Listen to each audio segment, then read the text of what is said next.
Good evening and thanks for joining us. Carly, it's getting down to the nitty-gritty over at Bobcats training camp right now, down to the top 40, and it's going to continue to get even more down to the wires. Yeah, that's right. And they're not the only team, obviously, in the AJHL in the middle of training camp. We check in with Bonnyville Pontiacs and see how their roster is shaping up as well today. All right, well, we look forward to that in sports. Shauna, crazy day out there. Pretty nice weather-wise, but that wind was wild. It was crazy, and I don't like wind because of my hair, right? But as we take a look now currently across the region, what we're looking at is 22 degrees under a mix of sun and clouds. And yes, there is lots of wind. In fact, there's lots of wind right across the Lakeland and Battlefords with lots of sunshine.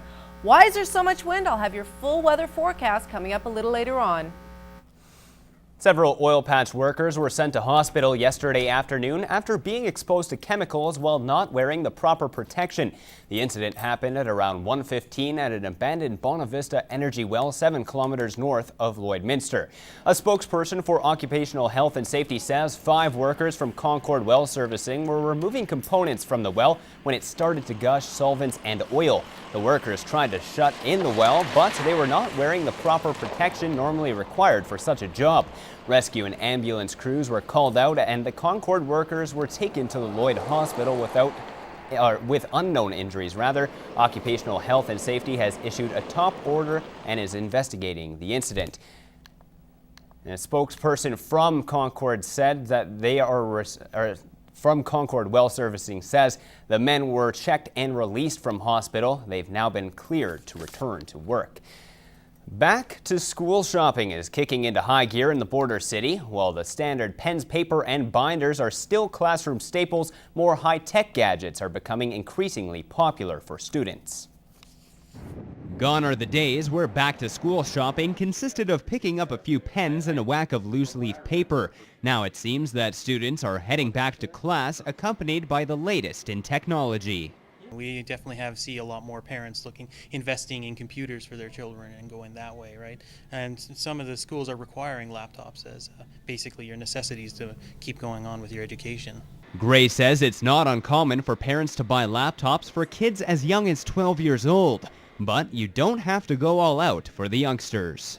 And laptops is what they're going for. They don't need anything really overkill. They just need something simple to get their kids done. While laptops seem to be the most popular product, other hot back-to-school items are tablets and smartphones.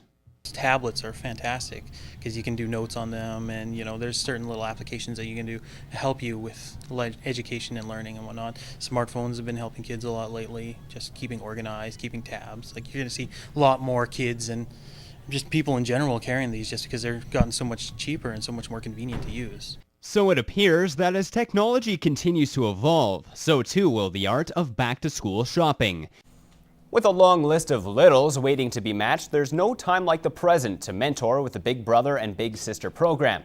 In a council meeting last night, the city has proclaimed September as the organization's month. Kathy Lee spoke to a big and a little match and finds out how their relationship has grown over the years.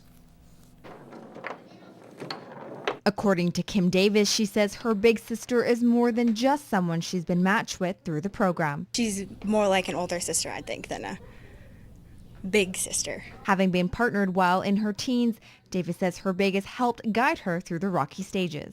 She's a good role model, and she helps me through all the stuff that I need help with. If I can't go to my mom for something, I go to Corrine, and I know that she's always going to be there and will always give me positive advice. The benefits go both ways, and for Corinne McGear, it's seeing her little grow up. It's wonderful to see the challenges that she has and how she's overcome them, and thinking that I have some sort of little part in helping her get through all that stuff. Last night, the city proclaimed September as Big Brother, Big Sister Month, which is the organization's time to start recruiting. We have 40 littles on the waiting list for Big Brother, Big Sister. While the numbers of unmatched littles have gone down over the years, Robinson says they want to get that number lower. We have decreased our waiting list by about half in about 8 years. So to us, we'd like the number to be 0. Robinson continues that it's more than just getting littles and bigs matched up. It's about making a difference. You have no idea what kind of impact an hour a week can make on a child. We've had juggling. For Davis, she's been inspired with her match, and she plans on being a big sister one day too. I hope to pass on the same kind of friendship bond that me and Karina formed with a little of my own. Kathy Lee, New Cap News. Cupcakes for the Cause is back for the 4th year. The Lloydminster Region Health Foundation and the Co-op Marketplace have joined forces once again for a good cause. Bakery staff are busy making these cupcakes that will be displayed and sold at the front of the store. The co-op, as we all know, makes wonderful treats in their bakery, and this year what they've decided to do again is donate $2 from every 6-pack of Health Foundation cupcakes that they sell back to the Health Foundation. The cupcakes are pink, white, and blue. All the proceeds will go towards new equipment at the hospital. This year the cupcakes are themed with baby colors because this year one of our big priorities is to raise money for the maternity department at the Lloydminster Hospital. Over the past 3 years, more than $6,000 has been raised. Previous themes included red cupcakes for the Heart Health Initiative and pink ones for breast cancer.